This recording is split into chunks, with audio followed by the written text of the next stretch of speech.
This is Hidden Killers with Tony Bruschi. Here now, Tony Bruschi. Remember these words? Mark my word. I work with predators. If we give him a Ph.D., that's the guy that in many years, when he's a professor, we will hear is harassing, stalking, and sexually abusing his students. That's a direct quote from a Washington State University faculty member said to colleagues in the fall of 2022. It wasn't speculation, wasn't being dramatic. It was issuing a warning, urging them to cut Bryan Kohberger's funding and remove him from the program before it was too late. They didn't listen. 5 days before the college students were stabbed to death in their beds, WSU held a mandatory discrimination training session for Kohberger's entire doctoral cohort because of him, because of the complaints that have been piling up since the day he arrived on campus. And now, more than 3 years later, the families of Kaylee Gonzalez, Madison Mogan, Xander Kernodle, and Ethan Chapin have filed a 126-page lawsuit against Washington State University. The allegations inside that complaint aren't just damning, they're enraging. Because this wasn't a case of warning signs being missed. According to the lawsuit, those warning signs were documented, reported, tracked on a literal tally board, and systematically ignored by an institution more concerned with liability than safety. Where have we seen this before? Passing the trash around from place to place. Between August and November of 2022, a span of just 3 months, at least 13 formal complaints about Bryan Kohberger were filed in WSU's Office of Compliance and Civil Rights. 13 separate complaints from faculty members, staff, and students, all of them describing the same patterns: stalking, harassment, discriminatory comments, predatory behavior towards women. And here's a detail that should make you want to put a fist through a wall, if that's what you do. Even if it doesn't, even if that's not what you do, this may make you want to do that. The lawsuit alleges that the employee responsible for acting on those complaints later told investigators that she had neither met nor spoken with Kohberger, not once. 13 complaints landed on someone's desk, and that person never even had a conversation, allegedly, with the man who those complaints were about. The family's attorneys put it plainly in filing. There was no indication that WSU acted on those formal complaints or that it acted in an urgent and decisive manner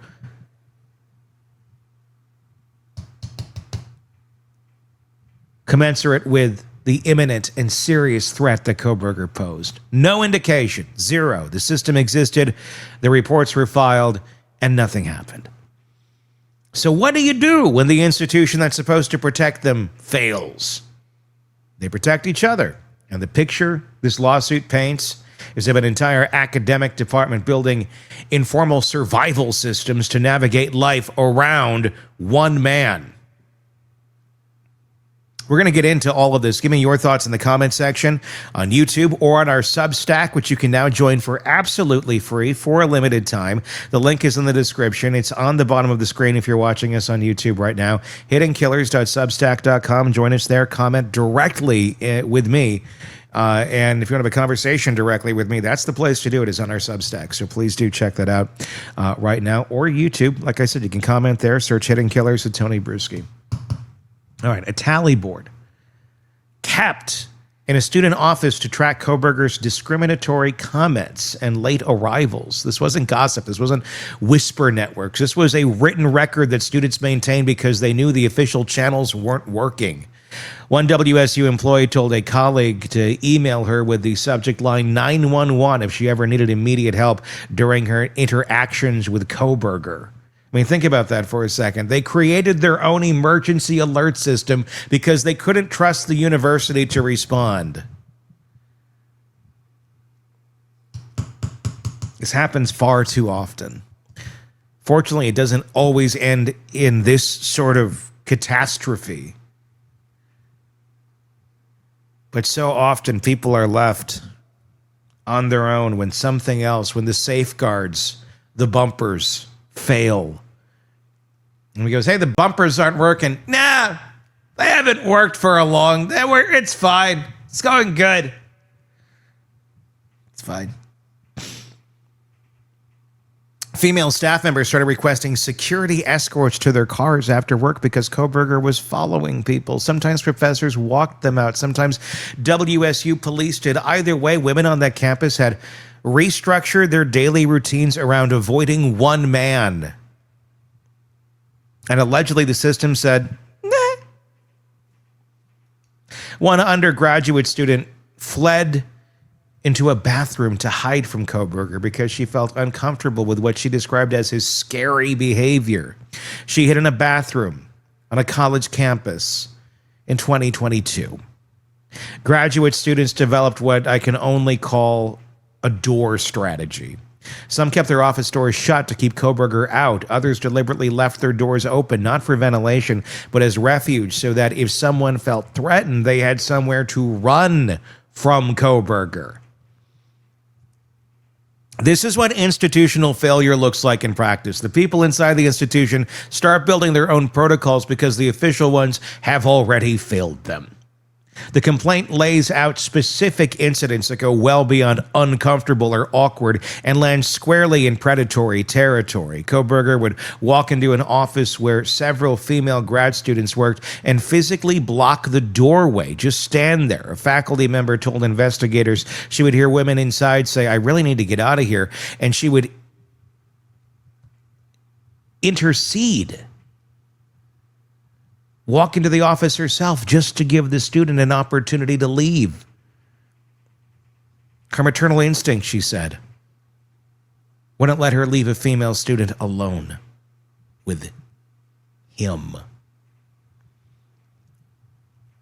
Early in the fall semester, Kohberger verbally attacked a female student in class so severely that she fled the room in tears, allegedly. She left her belongings behind, just got up and ran. He developed what one professor described as a keen interest in her 19-year-old undergraduate assistant. He watched her constantly, stood at her desk, stood directly behind her, looking over her shoulder while she worked. One student later discovered that Kohberger had photos of her and other female classmates saved on his cell phone, allegedly. A male student described being verbally kidnapped, his words, in a 3-hour parking lot conversation during which Kohberger bragged that he could pick up any woman he wanted in bars and clubs.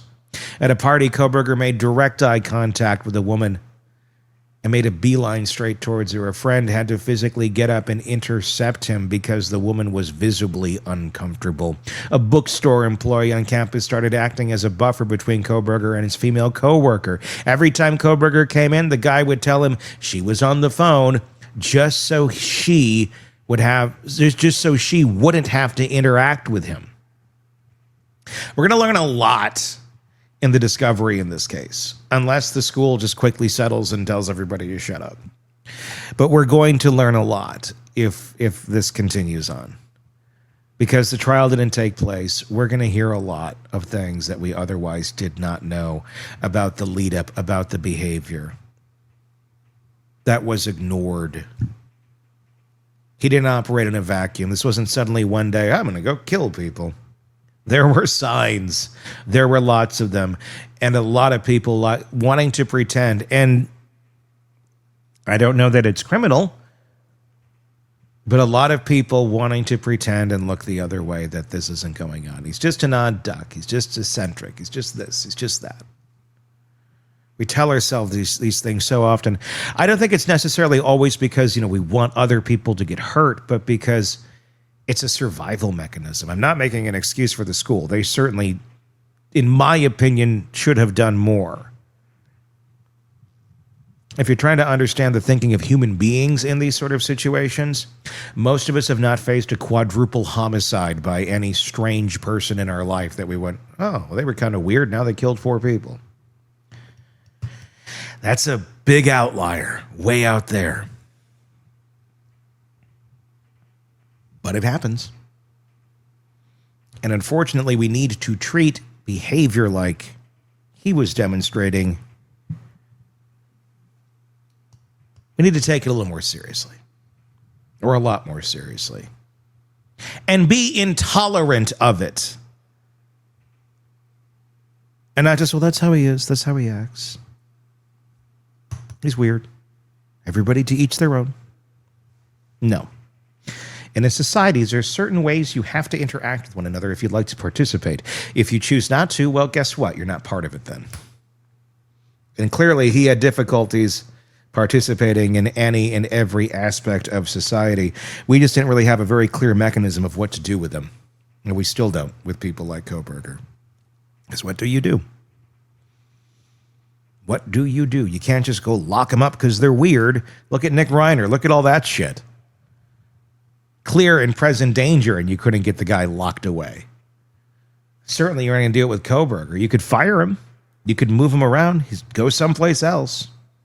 But we don't really have any clear mechanisms of how to deal with clear and present dangers like the Bryan Kohbergers of the world, and there's many of them out there. Classmates reported a pattern of misogynistic, homophobic, and ableist comments. He allegedly asked a deaf student whether she should even procreate.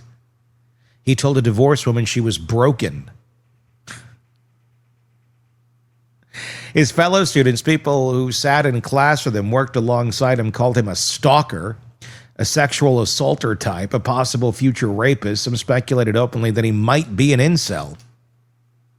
None of this was secret information. These weren't insights that only emerged after the murders. This was the known, documented, reported reality of Bryan Kohberger on that campus in the fall of 2022. Let me walk you through the timeline because the proximity matters. In late August of 22, Kohberger arrived at WSU as a Ph.D. student in criminology and a teaching assistant. The complaints began almost immediately. Mid-September of 2022, professors are already texting each other about the need to do an intervention because of how Kohberger treats female students. In September or October of 22, a faculty member tells police she believed Kohberger was actively stalking people. Around the same time, someone reportedly breaks into a female graduate student's apartment and steals perfume and underwear. The lawsuit references this incident.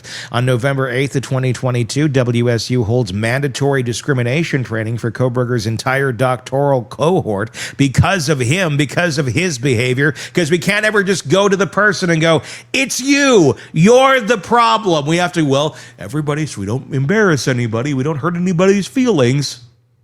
Less than 2 weeks before the murders, Kohberger is called into a meeting with faculty to address concerns about his misconduct. November 13th of 2022, Kaylee Gonzalez, Madison Mogan, Zetter Kernodle, and Ethan Chapin are stabbed to death in their beds. In early December of 2022, WSU fired Kohberger from his teaching assistant position after the killings. Before his arrest, they called unsatisfactory performance and failure to meet norms of professional behavior. The firing came a little too late. That's the entire point of the lawsuit. And here's where institutional cowardice meets institutional math. Because buried in this complaint is an allegation that explains everything. The lawsuit claims Kohberger's supervising instructor expressed concern that removing him from employment could expose WSU to a lawsuit. Let that sink in. They were worried about getting sued by him, by the predator. So what do? You protect the predator. You enable the predator. To keep going on his merry way so he doesn't sue you for trying to stop him. Because everyone's afraid of their own shadow or doing the right thing anymore. So they kept a man that multiple people had identified as dangerous on their payroll, in their classrooms, in university-provided housing, with full access to students and faculty, because they were afraid of the legal exposure that might come from doing the right thing. Allegedly. They calculated the risk, and they chose wrong. They picked the wrong lawsuit to be afraid of. This wasn't some graduate student who made people mildly uncomfortable at departmental mixers. Kohberger's Ph.D. research focus was on sexually motivated burglars and serial killers. That was his academic specialty. A fellow Ph.D. student told police that Kohberger enjoyed conflict, was openly disparaging towards women, and especially loved to talk about sexual burglary, his field of study.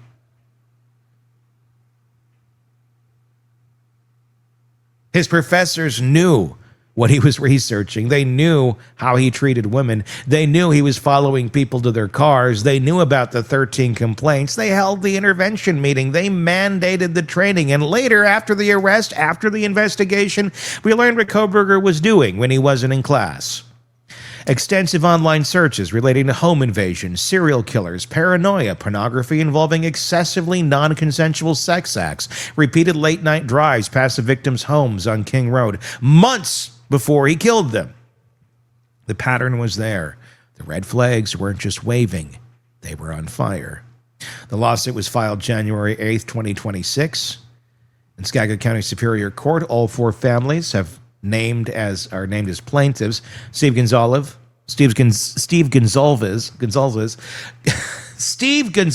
I don't know why I can't say Gonzalez this morning.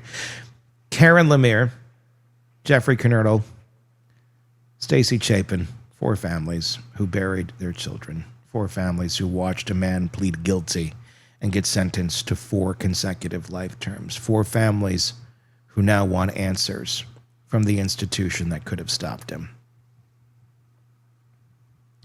The legal claims are Title IV violations, gross negligence, wrongful death, and outrageous conduct. The complaint describes what happened on November 13th, 2022 as foreseeable and, in fact, predictable. Predictable. That's not hyperbole. That's the legal argument based on what WSU knew, what WSU documented, what WSU failed to do. The families are arguing that this outcome was predictable. How far will that make it in court? I don't know. I'm not an attorney. It's certainly a question we'll be asking them in the coming months. Could you have predicted that? Could you have predicted a quadruple homicide based on the behavior of Bryan Kohberger? I don't know. I'd almost say that's a stretch to predict he's going to kill 4 people. Now, could you predict that he's going to be a predator, that he might engage in illegal activity, that there might be a very uncomfortable, yeah, I think you could predict that because he was already demonstrating it. Can you go all the way to that? I mean, honestly, I don't know. I think that to a layperson like myself, it feels like a stretch. Should the university be held accountable for not doing something sooner? In my opinion, yes. But does it go to that extent? I don't know. That's a good legal question to ask. I'm interested to get your thoughts in the comments on it. Was this predictable? I guess it gets down to how you define predictable too. Like down to the wire, like down to the actual detail of he's going to kill 4 people, he's going to kill 1 person, he's going to, is it that level, or is it something's going to happen here and it's going to be bad? WSU President Elizabeth Cantwell released a statement expressing condolences. She did not address the allegations. But listen to what the family's attorney said, because this is the part that matters most. The victims' families have come together with a shared purpose to seek transparency, accountability, and meaningful reform. This effort is not about vengeance or speculation. This is about ensuring that institutions entrusted with the safety of young people take threats seriously and act decisively when warning signs are present. I can get behind that. Transparency, accountability, reform.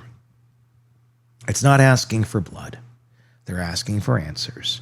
They want to know exactly what broke down and who made the decisions and why 13 complaints resulted in 0 meaningful action in time. And they want to make sure it never happens again. Not at WSU, not anywhere. In the fall of 2022, a professor at Washington State University looked at Bryan Kohberger and saw exactly what he was. She told her colleagues, she warned them, she said the words out loud, "Mark my words." And then the institution that was supposed to protect its students, the institution that received 13 formal complaints, that watched women build their own emergency systems, that held mandatory training 5 days before 4 kids are murdered, chose caution over action. They were more afraid of the lawsuit Kohberger might file than the violence he might commit. Now they have the lawsuit they should have feared all along, and 4 families are still waiting for someone to explain why their children are dead when so many people saw it coming. Your thoughts in the comment section on YouTube or on our Substack. Check out our Substack. It's in the description. The link is there. It's on our page right now if you're watching us on YouTube. HiddenKillers.substack.com. You can now join right now for a limited time, absolutely free. Get access to all of our reporting a day in advance, videos, all that in advance and ad-free for a limited time on our Substack right now. Sign up and get in on that while it's free. And you can interact then directly with me here in the studio. Comment on YouTube as well. Love to get your thoughts wherever it is you're watching or listening to this. I really would love to hear your opinions. What do you think? What do you think of this lawsuit? Very interested. Press subscribe wherever it is you're listening to us or watching us. And if you're on Apple Podcasts, leave us a review there on Apple Podcasts. If you're finding our reporting valuable, we do greatly appreciate that. Until next time, my name is Tony Bruschi. We'll talk again real soon. Want more on this case and others? Then press subscribe now and don't miss a moment of true crime coverage from Tony Bruschi and the Hidden Killers podcast.